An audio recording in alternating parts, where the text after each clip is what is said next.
Hola y bienvenido a esta pequeña divagación donde tenemos como invitado a nuestro arcano de El Colgado.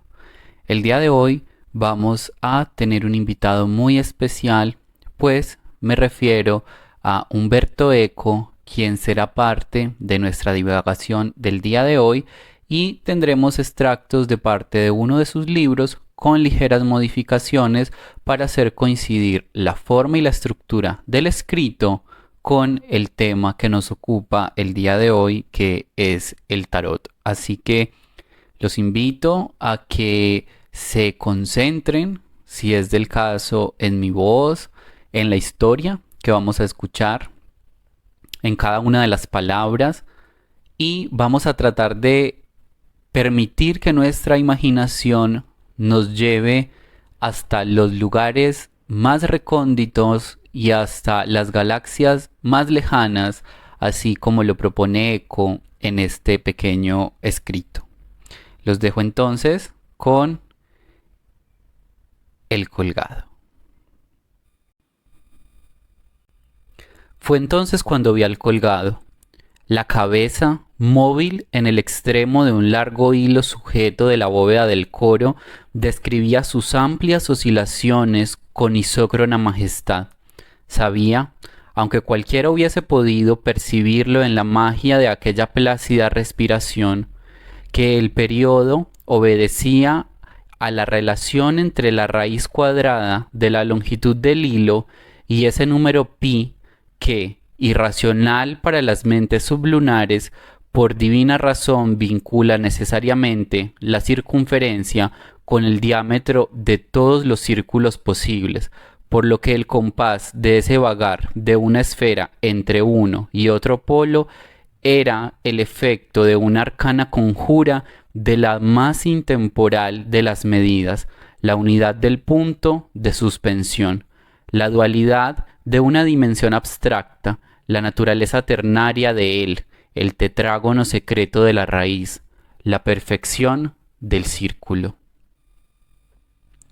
También sabía que la vertical del punto de suspensión, en la base, un dispositivo magnético comunicando su estímulo a un cilindro oculto en el corazón de la cabeza del colgado, garantizaba la constancia del movimiento, artificio introducido para contrarrestar las resistencias de la materia, pues no sólo era compatible con la ley del péndulo, sino que, precisamente, hacía posible su manifestación, porque en el vacío cualquier punto material pesado, suspendido del extremo de un hilo inexistente y sin peso, que no sufriese la resistencia del aire ni tuviera fricción con su punto de sostén, habría oscilado en forma regular por toda la eternidad.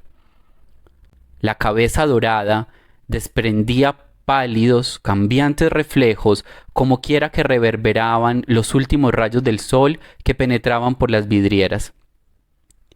Si como en antaño su punta hubiese rozado una capa de arena húmeda extendida sobre el pavimento del coro, con cada oscilación habría inscrito un leve surco sobre el suelo y el surco, al cambiar infinitesimalmente de dirección a cada instante, habría ido ensanchándose hasta formar una suerte de hendidura o de foso, donde hubiese podido adivinarse una simetría radial semejante al armazón de un mandala, a la estructura invisible de un pentáculum, a una estrella, a una rosa mística.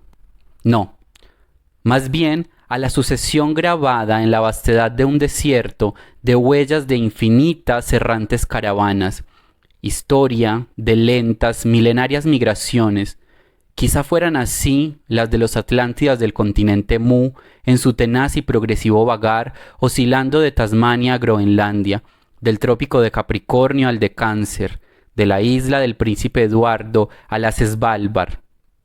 La cabeza del colgado repetía, narraba nuevamente en un tiempo harto contraído lo que ellos habían hecho entre una y otra glaciación, y quizá aún seguían haciendo, ahora como mensajeros de los señores. Quizá en el trayecto de Samoa a Nueva Zembla la punta rozaba en su posición de equilibrio a Garta, el centro del mundo. Intuí que el único plano vinculaba a Avalon la Hiperbórea con el desierto austral que custodia el enigma de Ayers Rock. En aquel momento, a las 4 de la tarde del 23 de junio, el colgado reducía su velocidad en un extremo del plano de oscilación para dejarse caer indolente hacia el centro, acelerar a la mitad del trayecto, hendir confiado el oculto cuadrilátero de fuerzas que marcaban su destino.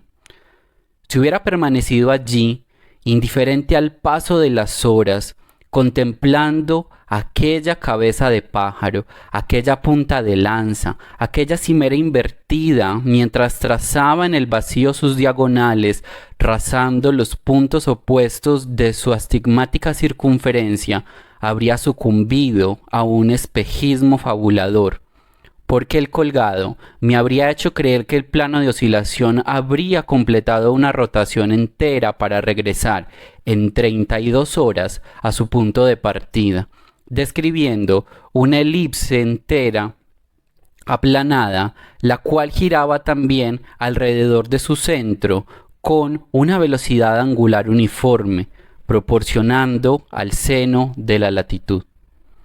¿Cómo habría girado si el punto hubiese estado sujeto en el ápice de la cúpula del templo de Salomón? Quizá los caballeros también habían probado allí. Quizá el cálculo, el significado final, hubiera permanecido inalterado. Quizá la iglesia abacial de Saint-Martin-de-Champs era el verdadero templo.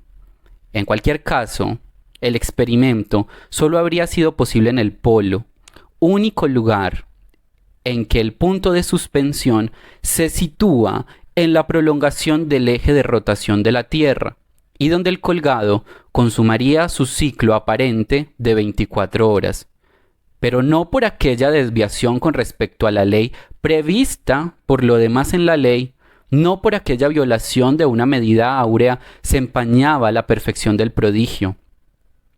Sabía que la Tierra estaba girando y yo con ella, y Saint-Martin-de-Champs y toda París conmigo, y que juntos girábamos bajo el colgado, cuyo plano en realidad jamás cambiaba de dirección, porque allá arriba, en el sitio del que estaba suspendido, y en la infinita prolongación ideal del hilo, allá en lo alto, siguiendo hacia las galaxias más remotas, permanecía eternamente inmóvil el punto quieto.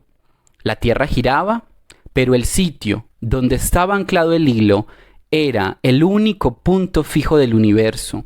Por tanto, no era hacia la Tierra a donde se dirigía mi mirada, sino hacia allá arriba, allí donde se celebraba el misterio de la inmovilidad absoluta. El colgado me estaba diciendo que siendo todo móvil, el globo, el sistema solar, las nebulosas, los agujeros negros y todos los hijos de la gran emanación cósmica, desde los primeros eones hasta la materia más viscosa, un solo punto era perno, clavija, tirante ideal, dejado que el universo se moviera a su alrededor. Y ahora yo participaba en aquella experiencia suprema, yo, que sin embargo me movía con todo y con el todo, pero era capaz de ver aquello, lo inmóvil, la fortaleza, la garantía, la niebla resplandeciente que no es cuerpo ni tiene figura, forma, peso, cantidad o calidad, y no ve, no oye, ni está sujeta a la sensibilidad, no está en algún lugar o en algún tiempo, en algún espacio, no es alma, inteligencia, imaginación, opinión, número, orden, medida, substancia, eternidad, no es tiniebla, ni luz, no es error y no es verdad. Me devolvió a la realidad un diálogo preciso y desganado entre un chico con gafas y una chica desgraciadamente sin ellas. Es el colgado del tarot, estaba diciendo él. Primer experimento en un sótano, después en el Observatoire y más tarde bajo la cúpula del Panteón con un hilo de 67 metros y una cabeza de 28 kilos. Por último está instalado aquí, a escala reducida y cuelga de aquel orificio en el centro del crucero. ¿Y qué hace? Tambalearse. Demuestra la rotación de la Tierra como el punto de suspensión parece inmóvil. ¿Y por qué permanece inmóvil? Porque un punto, como te diré, en su punto central, a ver si me explico, todo punto que esté justo en el centro de los puntos que ves, pues bien, ese punto, el punto geométrico, no lo ves, no tiene dimensiones. Y lo que no tiene dimensiones no puede moverse hacia la derecha o hacia la izquierda, ni hacia arriba, ni hacia abajo. Por tanto, no gira, ¿entiendes? Si el punto no tiene dimensión, ni siquiera puede girar alrededor de sí mismo, ni siquiera tiene sí mismo. Tampoco gira la Tierra. La Tierra gira, pero el punto no. Si te gusta bien y si no te gusta, te lo aguantas. ¿Estamos? Eso es asunto tuyo. Miserable. Encima de su cabeza tenía el único lugar estable del cosmos, la única redención de la condenación del Fanta Rey, y pensaba que era asunto suyo y no suyo. Y poco después ambos se alejaron. Él, adoctrinado con algún manual que había oscurecido su capacidad de asombro, ella, inerte, inaccesible al estremecimiento del infinito, se alejaron sin que su memoria hubiese quedado huella alguna del encuentro pavoroso, el primero y el último, con el uno, el Ein Sof, lo indecible. ¿Cómo no postrarse de hinojos ante el altar de la certeza? Yo miraba con temor reverente. En aquel momento estaba convencido de que Jacobo Belbo tenía razón. Cuando me hablaba del colgado, su emoción me parecía fruto de un delirio estético, de ese cáncer que lentamente estaba cobrando forma informe en su alma y poco a poco, sin que él se diese cuenta, iba transformando su juego en realidad. Pero si tenía razón con respecto al colgado, quizá también fuera cierto todo el resto, el plan, la conjura universal, y era justo que ahora yo estuviese allí, en la víspera del solsticio de verano. Jacobo Belbo no había enloquecido, solo había descubierto, jugando, a través del juego, la verdad. Es que la experiencia de lo luminoso no puede durar mucho tiempo sin trastornar la mente. Traté entonces de apartar la vista siguiendo la curva que desde los capiteles de las columnas dispuestas en semicírculo se prolongaban por las nervaduras de la bóveda hasta la clave, repitiendo el misterio de la ojiva que se apoya en ausencia, suprema hipocresía estática, y a las columnas les hace creer que empujan hacia arriba las aristas, mientras que éstas, rechazadas por la clave, las persuaden de que son ellas quienes afirman las columnas contra el suelo, cuando en realidad la bóveda es todo y nada, es efecto y causa al mismo tiempo. Pero comprendí que descuidar al colgado, péndulo de la bóveda, para admirar la bóveda, era como abstenerse de beber en el manantial para embriagarse en la fuente. El coro de Saint-Martin-de-Champs solo existía porque en virtud de la ley podía existir el colgado, y éste existía porque existía aquel. No se elude un infinito, pensé, huyendo hacia otro infinito. No se elude la revelación de lo idético, eludiéndose con la posibilidad de encontrarse con lo distinto. Sin poder quitar la vista de la clave de la bóveda, fui retrocediendo lentamente, porque en unos pocos minutos, los que habían transcurrido desde que entré allí, me había aprendido el recorrido de memoria. Y las grandes tortugas metálicas que desfilaban a mi lado eran bastante imponentes como para señalar su presencia al rabillo de mis ojos. Retrocedí por la amplia nave hacia la puerta de entrada y otra vez pasaron sobre mí aquellos amenazadores pájaros prehistóricos de tela raída y alambre, aquellas malignas libélulas que una voluntad oculta había hecho colgar del techo de la nave. Adivinaban que eran metáforas sapienciales, mucho más significativas y alusivas de lo que el pretexto didascálico hubiera querido engañosamente sugerir. Vuelo de insectos y reptiles jurásicos, alegorías de las largas migraciones que el colgado estaba compendiando sobre el suelo, arcontes, emanaciones perversas, y ahora se abatían sobre mí con sus largos picos de Archaeopteris, el aeroplano de Breguet, el de Blériot, el de Snow, el helicóptero de Dufault. Así como se entra, en efecto, al Conservatoire des Arts et Métiers en París, después de haber atravesado el patio del siglo XVIII, penetramos en la vieja iglesia abacial, engastada en edificios más tardíos como antes lo había estado en el primitivo priorato. Nada más entrar, vimos una serpiente que se movía al ritmo de una música triste y lenta.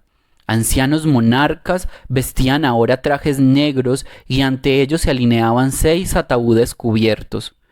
Se oyeron unos toques opacos de tuba y apareció un hombre con una capucha negra, con 13 cráneos arrastrados en un largo manto que no alcanzaba a terminar mi vista en medio de aquella oscuridad. Al principio fue una ejecución hierática, como en cámara lenta, que el emperador aceptaba con dolorosa beatitud, inclinando la cabeza dócil. Después, el encapuchado sin nombre cimbró un hacha con una media luna azul, y fue de una zancada rápida al colgado. El impacto de la hoja se multiplicó por cada una de las superficies reflectantes y en cada superficie por cada superficie. Fueron miles de cabezas que rodaron, y a partir de entonces las imágenes se sucedieron sin que ya me fuese dado seguir esta historia.